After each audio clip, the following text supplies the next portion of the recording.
Welcome to my technology leadership project looking at the Future Ready Framework assessment for my school.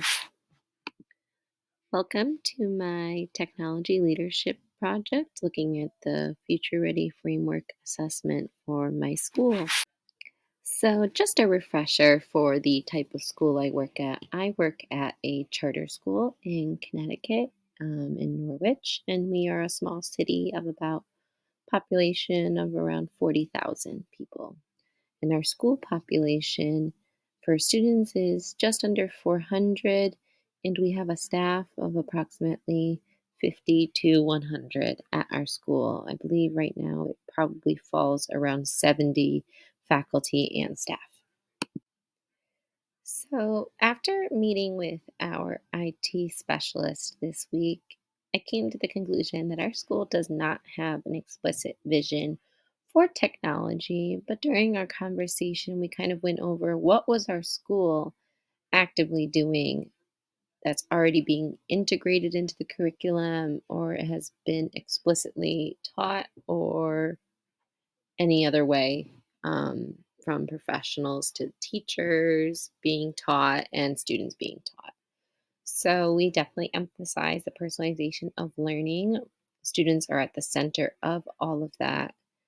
We are teaching those 21st century skills and diving into deeper ways to learn, specifically things like project based learning.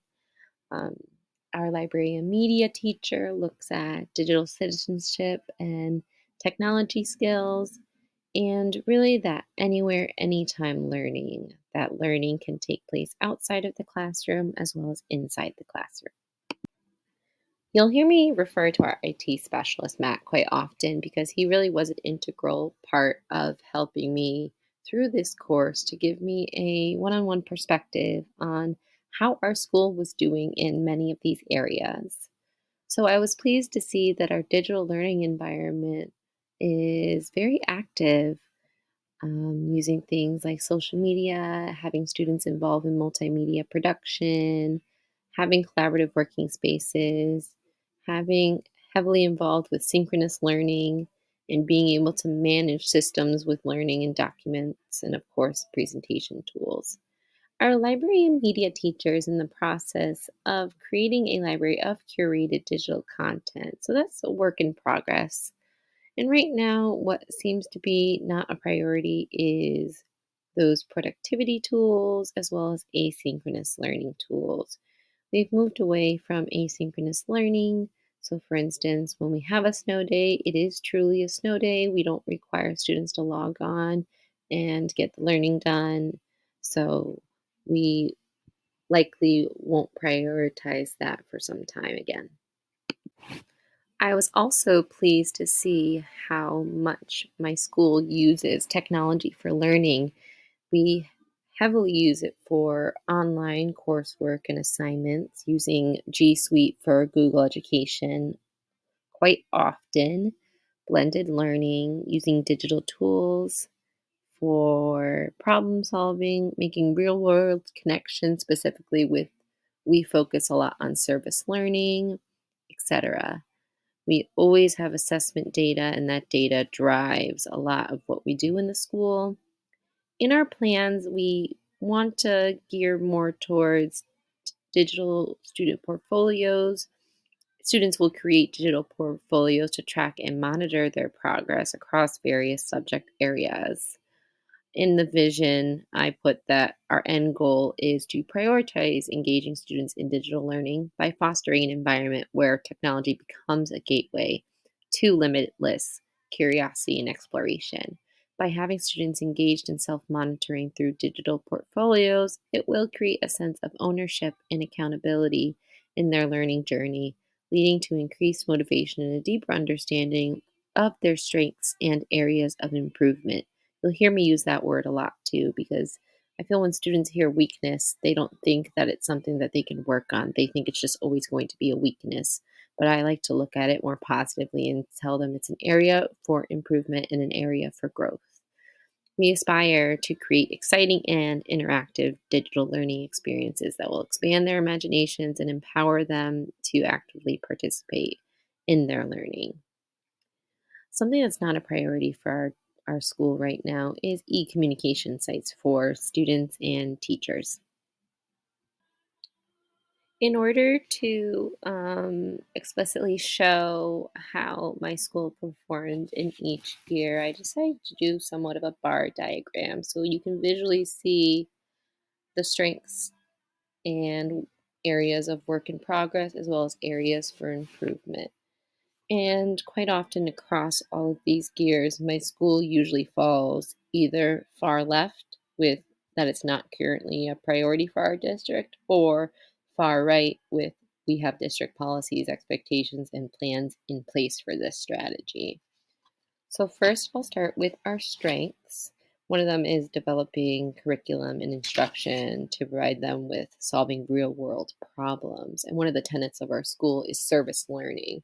So, students have to create a solution to a problem and then find a way to help with that problem. So, for instance, we had a grade level choose refugees. And so they researched and figured out someone that could come talk to their class, figured out the areas that they needed help with, and then created a fundraiser where students could bring in goods and other things in order to help these refugees so that they were actively a part of understanding the problem and helping create a solution. Another area of strength is online assessments that have feedback. So we use iReady assessments as well as the math and reading lessons. We use Reflex, which is our math fluency program, and also Pearson with the quick checks and assessments. The students can get immediate feedback, and those types of assessments really give us data and we can use to inform our instruction.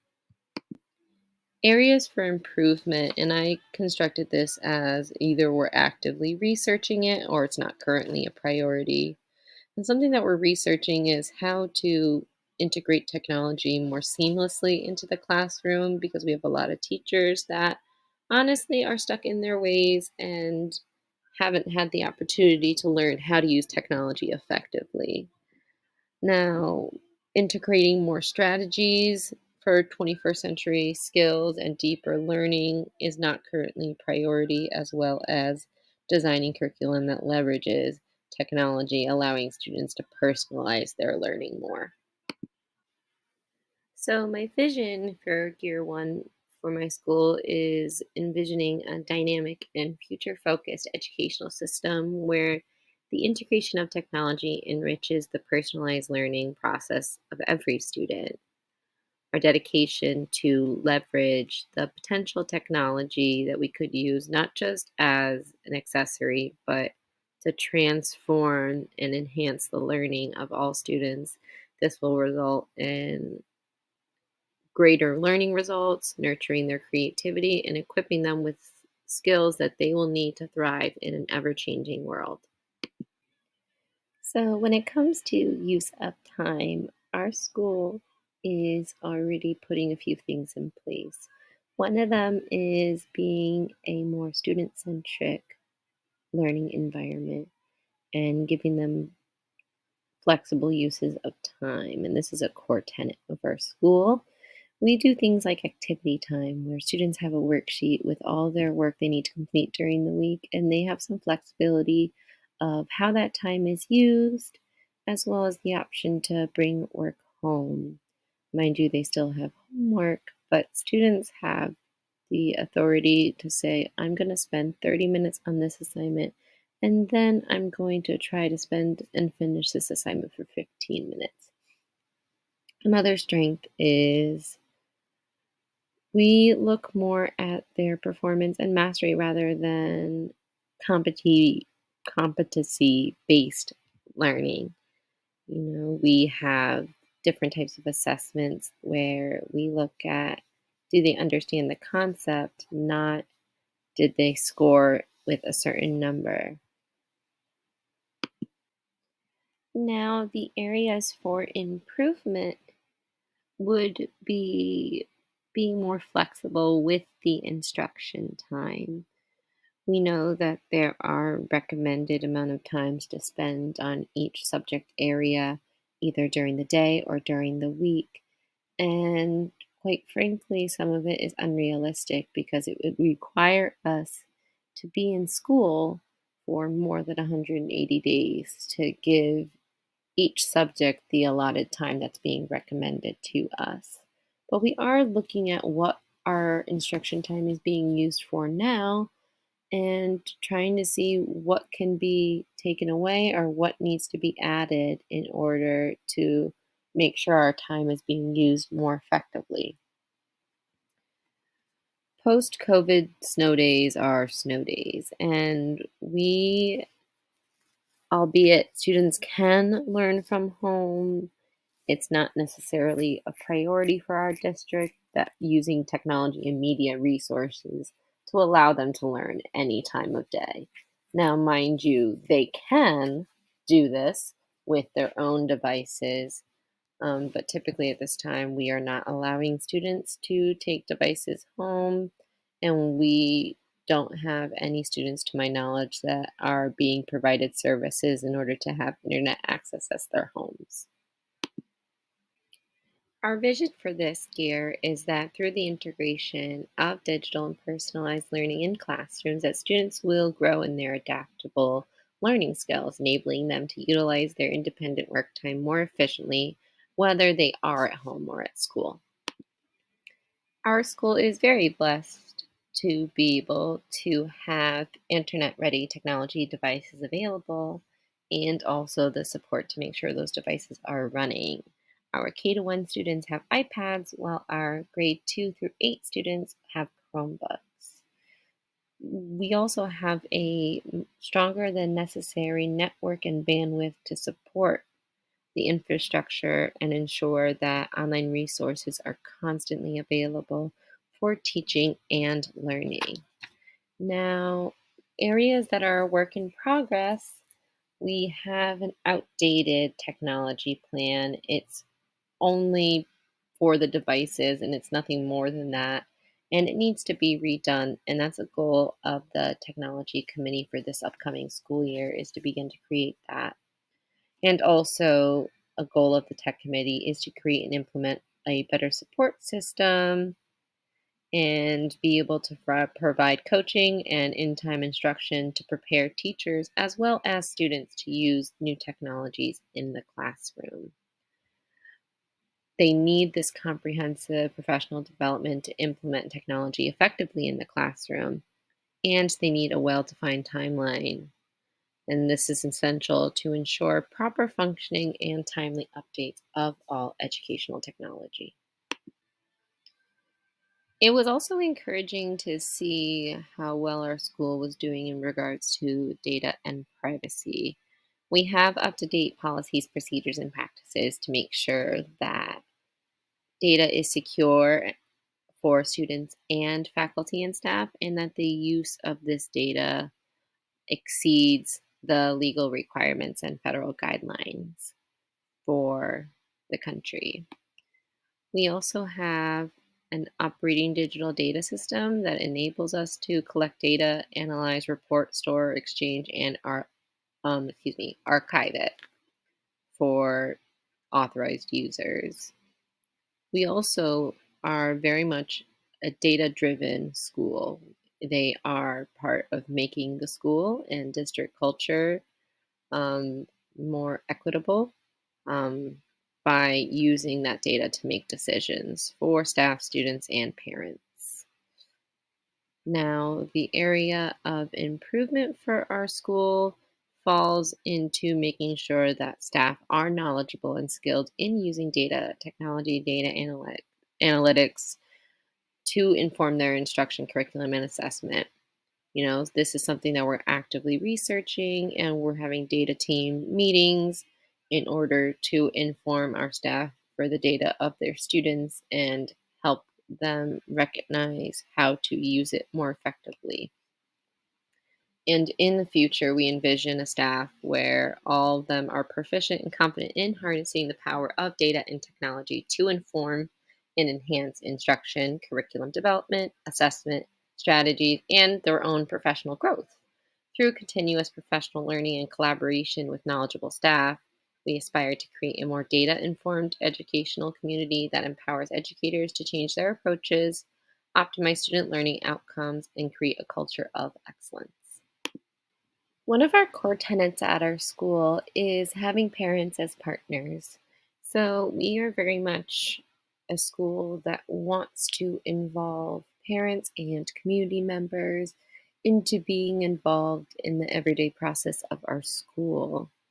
So I was slightly discouraged to see that we didn't have more strengths in this area, but still pleased nonetheless that there always can be areas for improvement.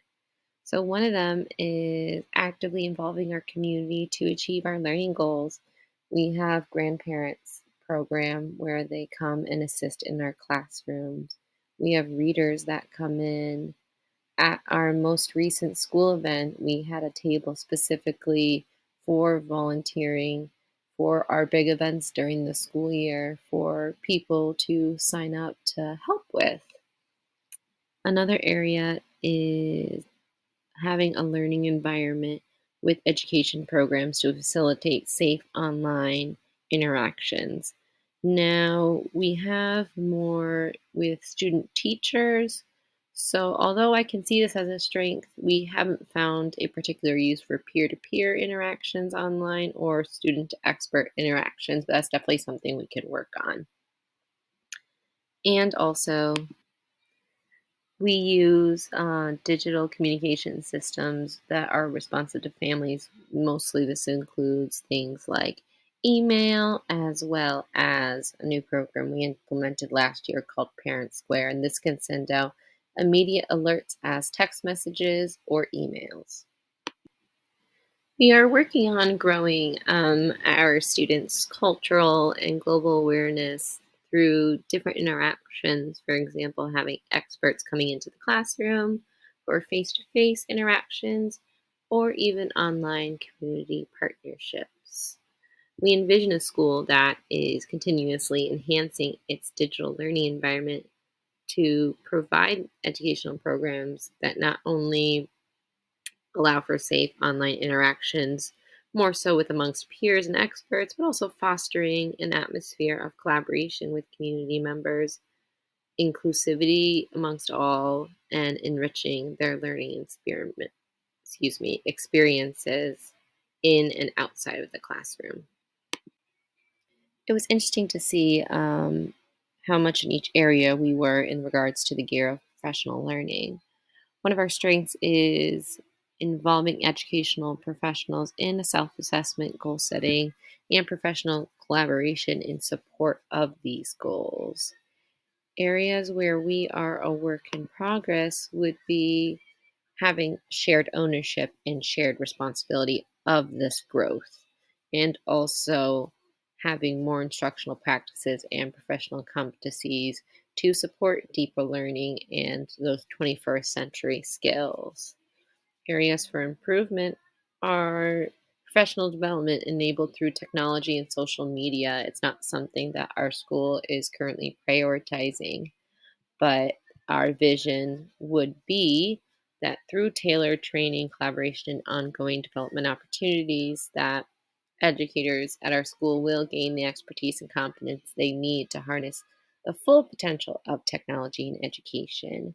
Teachers will have the opportunity to utilize funding for professional development outside of school or online to acquire knowledge valuable to the school, as well as skills that they can share with staff, thus enabling effective implementation with the school community.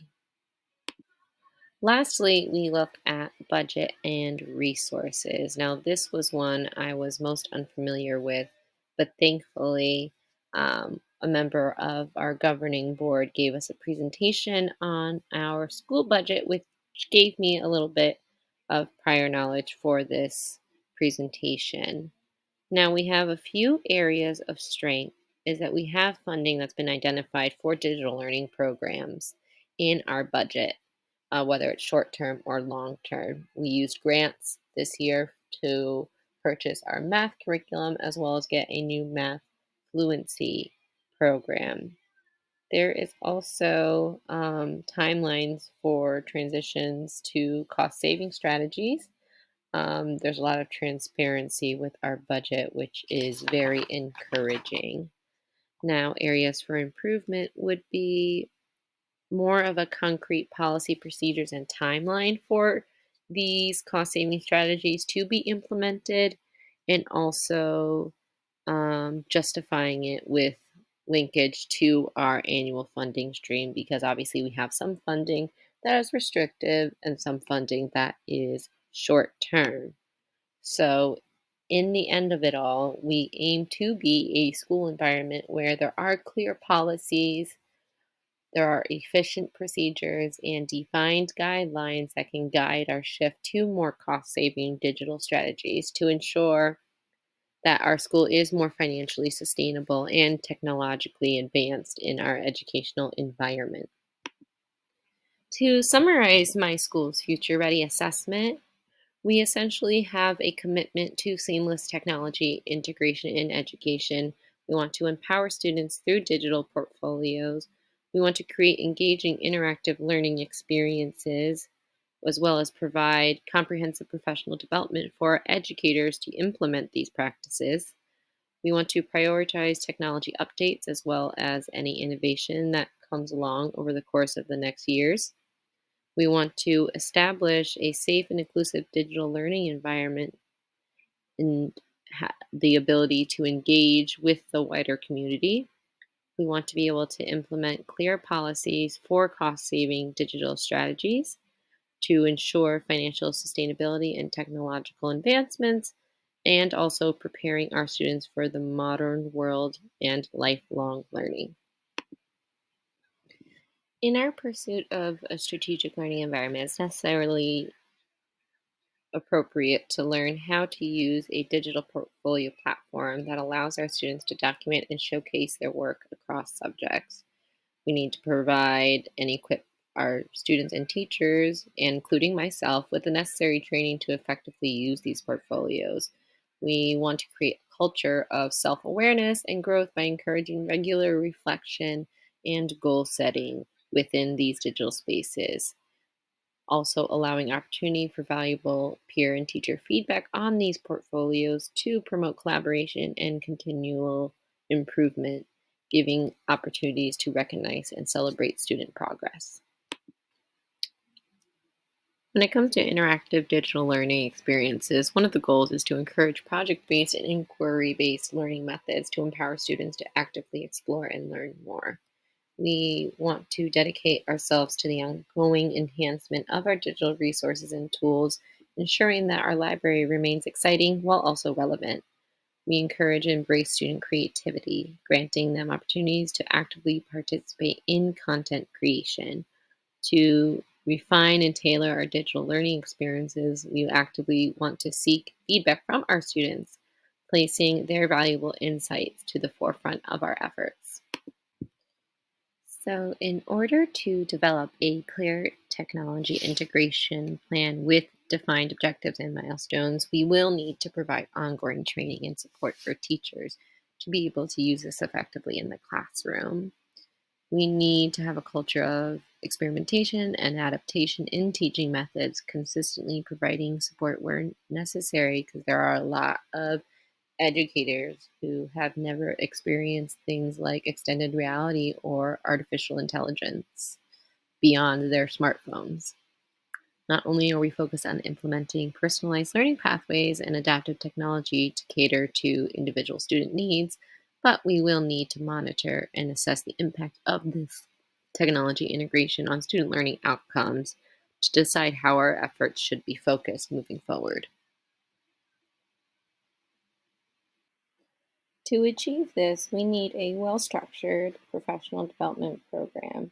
It should be crafted to align with our school's technology goals, to cater to diverse learning needs, and offer a range of training formats such as workshops, online courses, and mentoring opportunities. Moreover, it's vital to dedicate time and resources that enable teachers to collaborate and exchange best practices so that it fosters a culture of continuous improvement. In order to ensure that it remains effective and relevant, a system of regular assessment and adjustment should be implemented, taking into account teacher feedback and staying ahead of evolving technology trends. This ongoing approach will not only empower educators, but also move our school forward towards technological excellence. We also recognize that increasing the quality of education relies on data driven decisions in our educational process. To this end, we'll emphasize the investment of data analytics tools and comprehensive training for educators to be able to analyze this data appropriately. This will be the foundation to encourage decision making at all levels of school. We'll actively promote the establishment of regular data team meetings and foster collaboration among staff where data takes the center stage.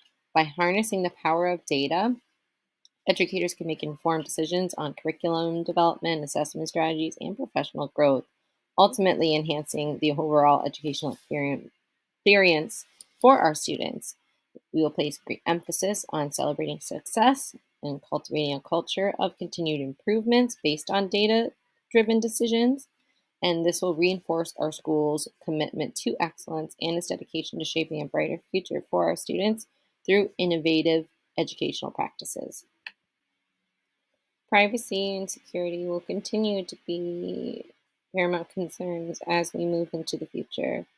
We want to make sure we are continuing to employ these cybersecurity measures and privacy protection protocols to maintain integrity and safety of our digital learning environments, making sure that we develop clear policies that indicate what is appropriate and what is not, fostering relationships with organizations that can help propel us in this direction, creating opportunities for them to take real world projects and actually be involved in the solution orientation, promoting inclusivity and diversity, and ensuring online security and privacy. Ultimately, our commitment to shaping a brighter future for our students through these practices will guide us forward. In today's rapidly evolving digital landscape, it's important for schools like myself to conduct a cost benefit analysis for their digital strategies to ensure that are they effective and are they cost efficient. And to do this successfully, we need to establish a tech budget that not only covers the initial investments, but also regular updates and maintenance, preventing any potential financial burden down the road. Furthermore, organizations and schools, we need to actively seek opportunities where we can save costs through innovation, which can hopefully streamline our operations and reduce any potential overhead costs. We must stay vigilant and monitor technology trends, as this is equally crucial to stay ahead of any future needs and advancements, ensuring that our strategies are relevant and continue to deliver value in the ever changing digital landscape. In tandem with these other recommendations, we want to nurture a culture of continuous learning and innovation amongst not only our students but our educators. It's important to provide funding and support for us as teachers to pursue training and certification opportunities beyond the confines of school. We need to empower our teachers to expand their knowledge and skills outside of a traditional setting that not only enriches professional growth but also benefits the entire teaching community. Furthermore, encouraging teachers to share this expertise with their peers to promote a collaborative environment where people can freely exchange information and enhance the knowledge of the entire staff. This not only elevates the quality of our teachers, but also creates a dynamic and forward thinking educational system that adapts and thrives in an ever changing system. We need to deploy these types of solutions across our learning environment can present a challenge, but utilizing a framework that considers both pedagogical and technological usability will propel us forward. And finally, we come to community engagement and lifelong learning. Building these strong connections between our community and our school is essential for creating a thriving environment. We need to actively involve parents and community members in any decision making process that is deemed appropriate, hosting events that promote lifelong learning for everyone involved in our school that not only enriches their knowledge, but also strengthens the bond between our school and the community. We need to be regular and transparent with our vision and progress to keep everyone informed and engaged. By fostering this sense of pride and ownership in our community's role in shaping our school's future, parents and other folks in the community will have a nurtured relationship and ultimately benefit our educational experience for everyone that's involved. To end, my conclusion can simply be put as educators need to embrace change. We need to acknowledge that some methods are not suitable in the future for our students. We need to adapt any teaching methods to the tech forward world. Things like using the digital portfolios and providing comprehensive professional development for teachers in order to be able to make these data informed instructions, giving time for educator collaboration, establishing a safe digital environment, and offering that training, making sure that we have financial sustainability, and promoting this learning and community engagement will ultimately foster a collaborative and supportive educational community. Thank you for listening.